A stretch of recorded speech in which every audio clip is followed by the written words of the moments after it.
सातारा येथील सामाजिक माहिती अधिकार आणि पर्यावरण प्रेमी कार्यकर्ते सुशांत मोरे यांनी उघडकीस आणलेले झाडांनी प्रकरण आता निर्णायक वळणावर आले आहे।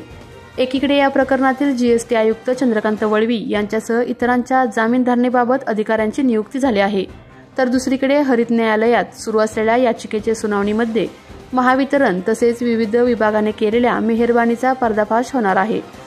महाबळेश्वर तालुक्यातील झाडानी गाव पर्यावरणदृष्ट्या संवेदनशील क्षेत्रात येते। येथे बेकायदेशीररित्या जमीन खरेदी करून त्या ठिकाणी पर्यावरणीय कायद्यांचे उल्लंघन केल्याप्रकरणी राष्ट्रीय हरित न्यायाधिकरणाने स्वतःहून दखल घेत याचिका दाखल करत संबंधित अधिकाऱ्यांना नोटीस बजावली।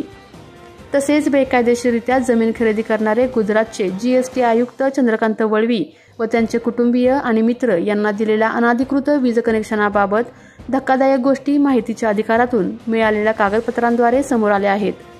पर्यावरणीय दृष्ट्या व वन्य प्राण्यांसाठी अत्यंत संवेदनशील असलेल्या या क्षेत्रात जिल्हाधिकारी तसेच वन विभाग यांच्या परवानगीशिवाय वीज पुरवठ्याची परवानगी कशी दिली, हा प्रश्न आता ऐरणीवर आला आहे।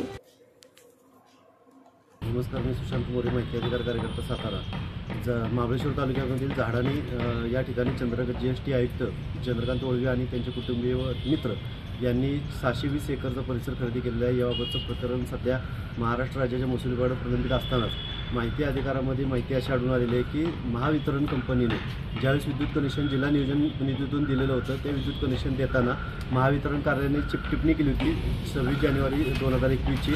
त्यामध्ये असं लिहिलं होतं की सदरची एसटी लाईनचा सर्वे हा कच्च्या रस्त्याच्या कडेने करण्यात आला आहे आणि सदरची लाईन ही डोंगर तसेच जंगलामधून जाते, त्यामुळे रोडचा अडथळा होऊ शकतो, वन विभागाची परवानगी घ्यावी लागेल असं या टिप्पणीमध्ये सुस्पष्ट असताना सुद्धा महावितरण कंपनीने वन विभागाची कोणतीही परवानगी न घेता लाईटचे पोल लावलेले आहेत, अनेक वृक्षतोड केली आहे। असं असताना स्वतःहून दाखल करून घेतलेल्या हरित न्यायालयाच्या केसमध्ये संपूर्ण अधिकारी, जिल्हाधिकारी असतील, महावितरणचे अधिकारी असतील, फॉरेस्टचे अधिकारी असतील, MSRTCचे अधिकारी असतील, ते सर्व चंद्रकांत वळवी आणि त्याच्या कुटुंबियांना पाठीशी घालण्याचा प्रयत्न करत आहेत। माननीय जिल्हाधिकाऱ्यांना वेळोवेळी निवेदन दिलेले आहे, 23 जानेवारीला उपोषणाचा सुद्धा इशारा दिलेला आहे। महावितरण कार्यालयाने जी वन विभागातून जाणार लाईन आहे त्याला कुठल्याही प्रकारची वन विभागाची परमिशन न घेताच लाईटचे पोल लावलेले आहेत, त्यामुळे संबंधित उपकार्यकारी अभियंता आणि संबंधित ठेकेदार यांना निलंबित करावं।